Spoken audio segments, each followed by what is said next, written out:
Well, hello again. Okay, a couple of days ago, I did a quick and dirty that. I know I'll have to be right back. The puppy, I think, is crying to get out, which has been quite the thing. So, with the magic of pause, I'll be back in a moment. Ah, we're back. I pawned the puppy off on the wife. Excuse me. Ooh, I need to get a cough switch. Uh, so, forgive the low lighting, mood lighting. Did that so you could see the display a little better, and I really appreciate everyone's patience. I'm not a videographer and just learning this suite of tools.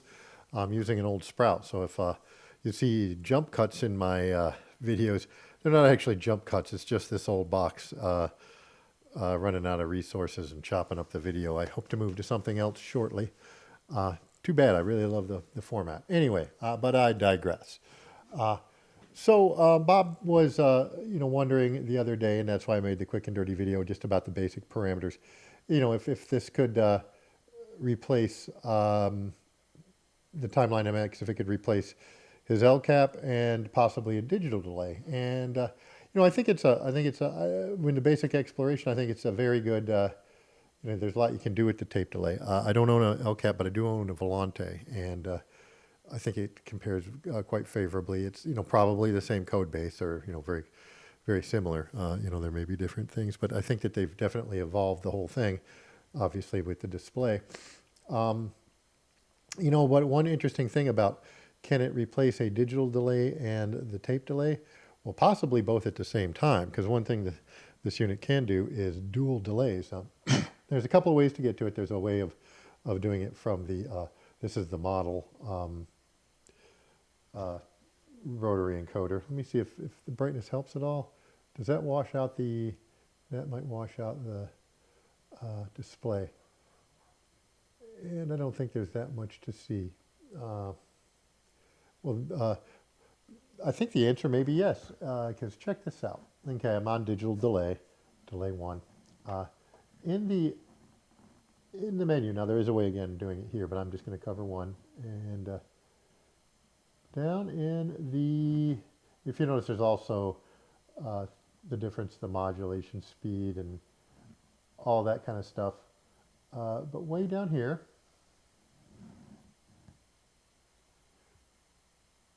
there's the dual section. I can set it for, it's off, single delay, parallel delays. And if you notice, it pops up a second delay, and in the middle it says parallel. So I can actually have two delay engines running. And they'll be parallel stereo, excuse me, so they both will handle the left and right. They'll just be laid on top of one another. I can also run them series, either 1 to 2, series 2 and 1. And that's not that different, but it's just convenient routing. If you got a couple of settings that you like and you just want to reverse them. Same thing with split, 1 and 2, 1 left, 2 right, or 1 right, 2 left. So I'm going to go ahead and hit split with left and right. Now, setting them split like that, I don't believe we have to set the pan at all. They should be hard panned automatically. But there is a pan control, and just for sake of propriety, I am going to go ahead and hard pan those guys anyway. And again, I'm not trying to do a full feature demo, so I'm working with one. So real quickly, my apologies. If you notice, one here is a white background, a light background. I'm just going to call it white. I know it's green. I understand. I had green screens as a kid. White background with black text says that's your active one, and it's inverted over here for your inactive one. Also notice here we have the delay model. Now if I move this delay model, it's currently on digital, I'll just move it over to dTape. Now if you notice here, and that's, my apologies, it's a little bit eclipsed because the timeline is angled towards the player a little bit. I was trying to do a little bit more. See if I can get this a little more there. Let's see if that goes. There we go. Now it's a little hard for your presenter, your humble presenter, to see it. But there's a bright light and a dim light. And the dim light is your other delay, but not the one you're actively editing. So if I now switch to hit the selector, Now the 2 is highlighted, and I can move that down to dTape. Well, the reason I'm looking at the dTape is going to slide a little bit. I'm going to move that back. The reason I'm looking at the dTape is because I'm going to check the pan real quickly.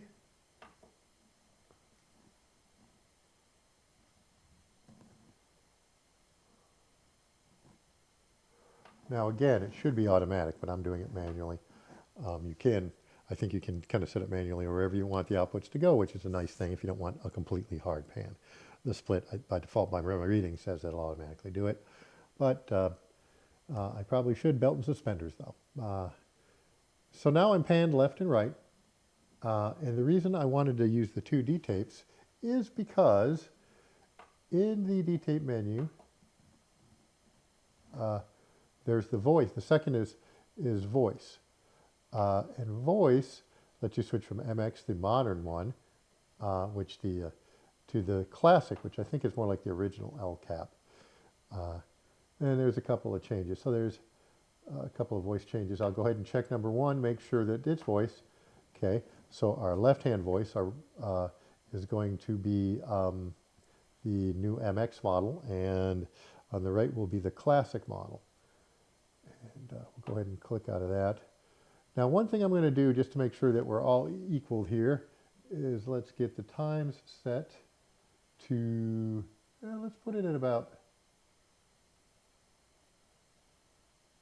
515 milliseconds. The reason is I just want to have enough space so you can hear the decay and the attack. Just you can hear the echo kind of without it mushing up into itself. Repeats, I'm just going to set it a little over halfway just to give it, excuse me, a little under halfway, I suppose. No, 128 would be half, sorry. Just to give it some room so you can really hear the things ring out. Filters, I'm going to kill those all the way. Just so we kind of hear the bass line of just the models themselves, and the mix all the way up, so you don't have to hear, the original sound of the guitar. We're just listening to the echoes themselves. There'll probably be some subtleties because they are under the suite of tape echoes, just with some variation. So I expect it to be more of a fine-tuning type thing. So that's our voice there. I'm going to go ahead and switch over to delay 2. Same thing. Give us about 515. 140 something repeats. Filter all the way down. Grit all the way down. Speed, which is actually in this case tape crinkle and wow and flutter. So now, and my apologies, and of course set the delay all the way up. So let's take a listen to what we've got. I will go ahead and mute this mic channel so you don't hear any acoustic sound from the guitar.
My apologies for all the incidental noise there. Yeah, the stand I've got that thing in is a classic guitar, so it's let's say go down. So it's not quite what I'm used to. It's got I think a little bit of radius, but and probably an 1 7/8 nut, which I'm used to kind of dead flat 2-inch nut. But, you know, it's only got 4 strings on it. But hey, this time I am playing it horizontally as opposed to, you know, cramped up vertically. You know, like haven't been a depressed teenager in a long time, slumping in a couch actually, where your strings are sort of facing you. No shade on that time. A valuable time, probably not the funnest time, but I think we've all been there. So anyway, I just wanted to get kind of a baseline sound there. In the deep menu, there's one kind of parameter which is neat that doesn't show up in kind of the color options. Let's see, I'm on delay 2. Is the low contour control. Now, what that really does is add. The lower contour allows for a lot of, it's a sort of a low pass, allows for a lot of low to come through. And as you turn on the low contour, it contours out a lot of the low. So you get kind of more of a high passy type thing. And it gets thinner and kind of tinier as we expect from a tape delay. This is without any at all. Now I'm only on the, I haven't adjusted anything yet, but I'll adjust both channels at the same time.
So you can hear how it sort of thins out. Again, it's not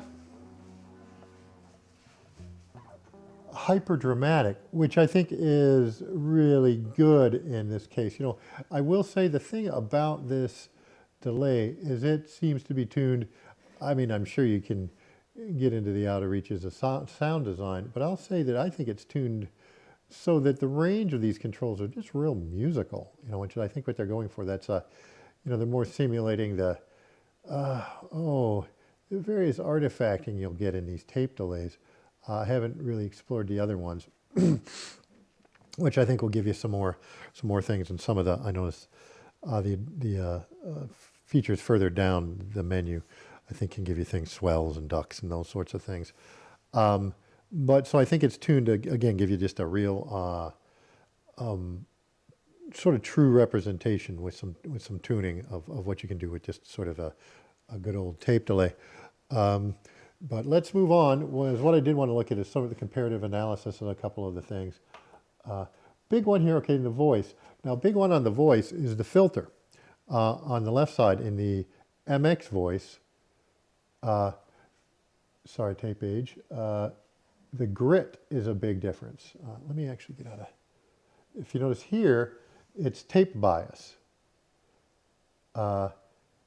And on the original, and we discussed this, I think, a little bit, on the old one it was tape bias, my apologies. On the new one, I thought that seemed difference. It's the record level. Now notice something about this record level. They're gridding it again by you're sort of overdriving that kind of preamp section, and how hard you hit the tape, really, into the record level. What you're doing with the record. But listen to this.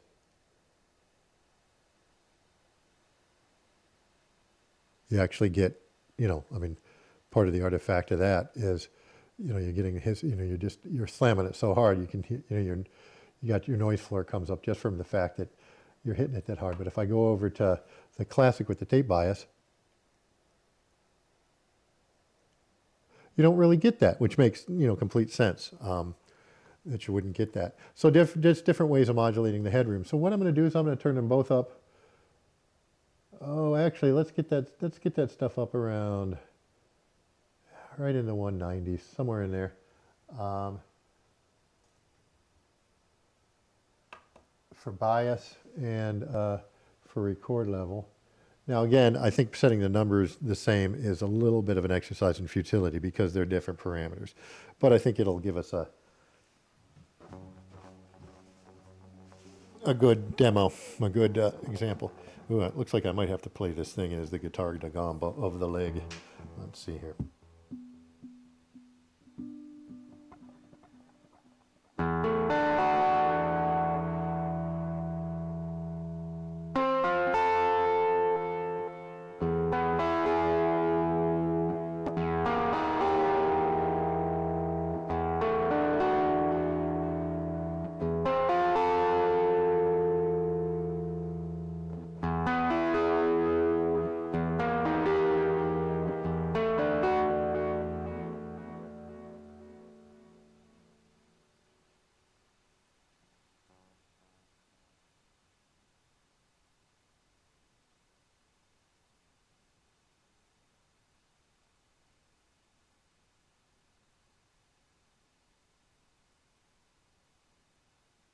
Okay, down around the 100 level.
So there are some differences. I can certainly do that in isolation if anybody wants to hear that, where you don't have the, both of them going again. I just pull out an earbud. But there is, and in playing with it, there's definitely a difference in character on that. That's the excuse me. I'm sorry, I got to get a cough switch. And again, I appreciate all your patience as I learn to do these things. Let me go ahead and turn those down a little bit.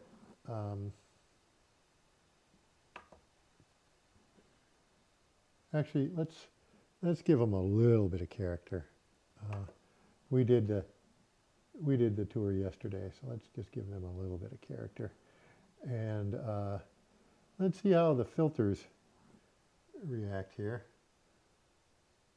Tape age. We'll turn the tape age up to, well, let's get it at one. Let's get it at basically the middle. I'm not going to quibble too much.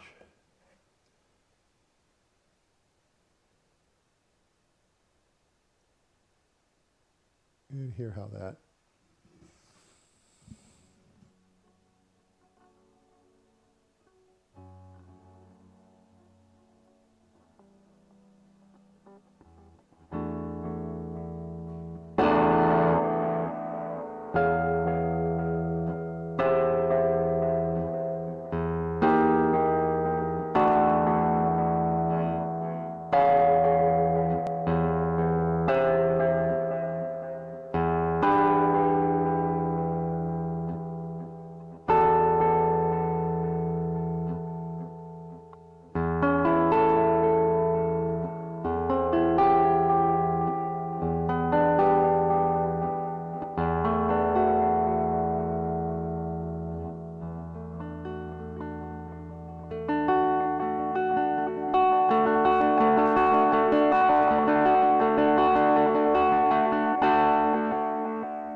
page all the way up.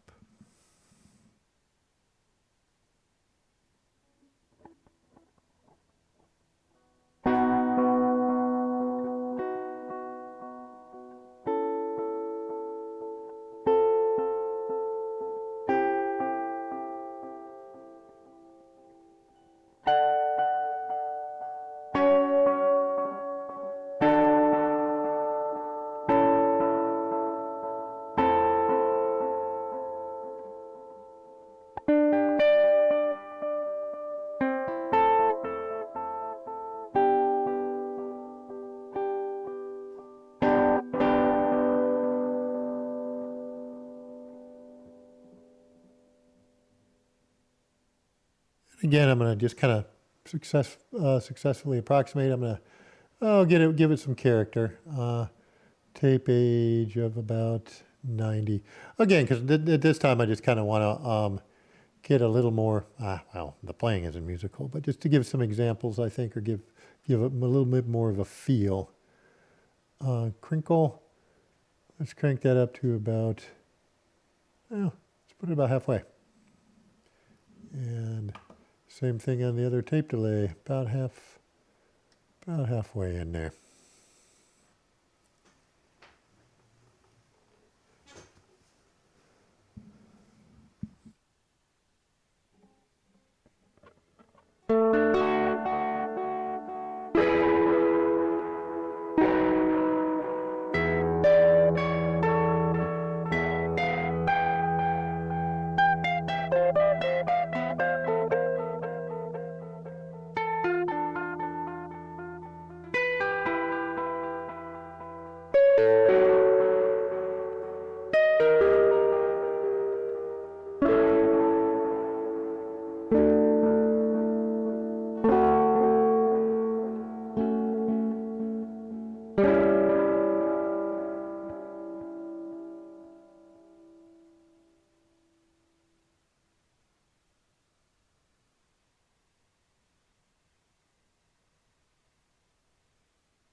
Okay, now I got the wow and flutter up.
All right. Well, just wanted to cover those.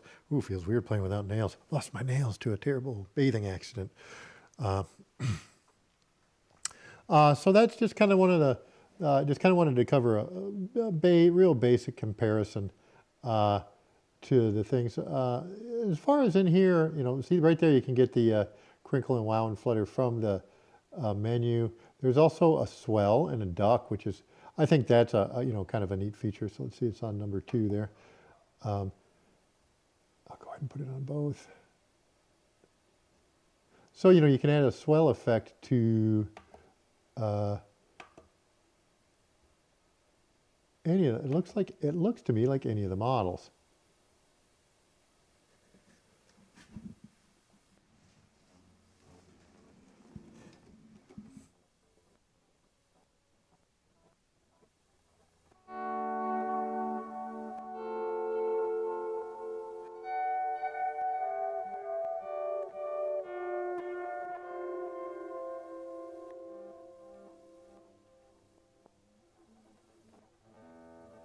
which I find to be a really, really nice effect. You know, and ducking is, you know, kind of, it's a good effect. It's a less dramatic, kind of a utility effect. Definitely cleans things up. Nothing wrong with house cleaning. I got to take care of that. So yeah, so that's, I just kind of wanted to cover up cover some other things. Oh, by the way, this swell can get really far beyond even really what a guitar player can use. You know, so there might be some talk about sound design. Yeah, it can push it pretty far.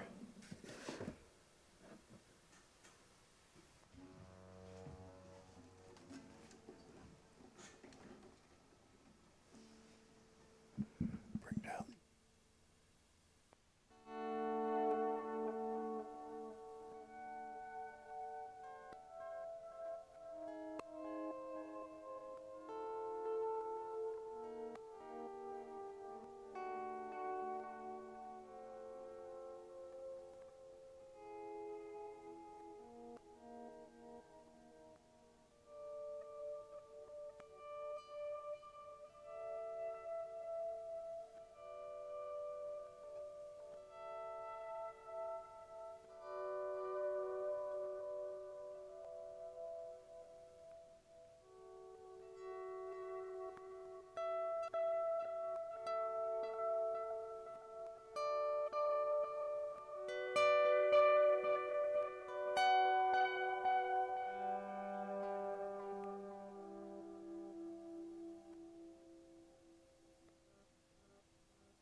I amend my comment. That's really usable, even at that level.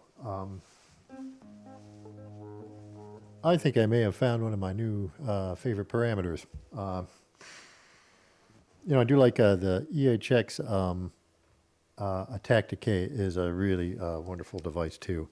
You know, and it intelligently listens to your swells. Well, worth checking out. I can do a video on that if anybody cares to see that. That's a really wonderful pedal, especially for any kind of percussion.